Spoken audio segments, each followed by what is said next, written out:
বিজেপির বন্ধ চলাকালীন বিজেপির কর্মীদের সামনে প্যান্টের চেন খুলে কু ইঙ্গিত তৃণমূল নেতার। যখন আর্জি করে মহিলা চিকিৎসকের ধর্ষণ কাণ্ডে সারা দেশ প্রতিবাদ করছে, তখন এগরা 1 নম্বর ব্লকের নেগুয়ায় প্রকাশ্যে প্যান্টের চেন খুলে কু ইঙ্গিত করল স্থানীয় তৃণমূল নেতা অর্ধেন্দু দাস মহাপাত্র। ঘটনাটি ঘটেছে বুধবার দুপুরে।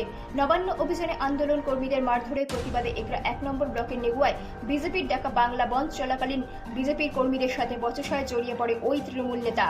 বিজেপির অভিযোগ, ওই সময় ঘটনাস্থলে মহিলা বিজেপি কর্মী ও স্কুল ছাত্রছাত্রীদের সামনে প্রকাশ্যে অশ্লীল ইঙ্গিত করে তৃণমূল নেতা অর্ধেন্দু দাস মহাপাত্র।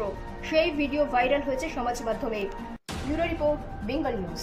পশ্চিমবঙ্গ ছাত্র সমাজের ডাকা নবান্ন অভিযান এবং নবান্ন অভিযানে পুলিশের লাঠিচার্জ, তার প্রতিবাদে এবং অভয়ার ধর্ষণের প্রতিবাদে বিজেপি আজকে সারা পশ্চিমবঙ্গ জুড়ে 12 ঘন্টার বন্ধ রেখেছে।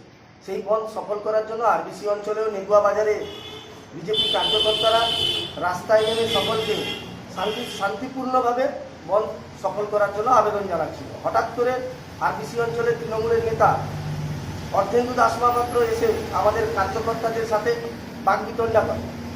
আমাদের একজন কার্যকর্তা মোবাইলের ভিডিও করতে গেলে তাকে প্যান্টের চেন খুলে দেখায়, অশ্লীল অঙ্গভঙ্গি করে। এটাই হচ্ছে তৃণমূলের কালচার। পশ্চিমবঙ্গের মানুষ সবটা দেখছে, মানুষের বিচার করবে।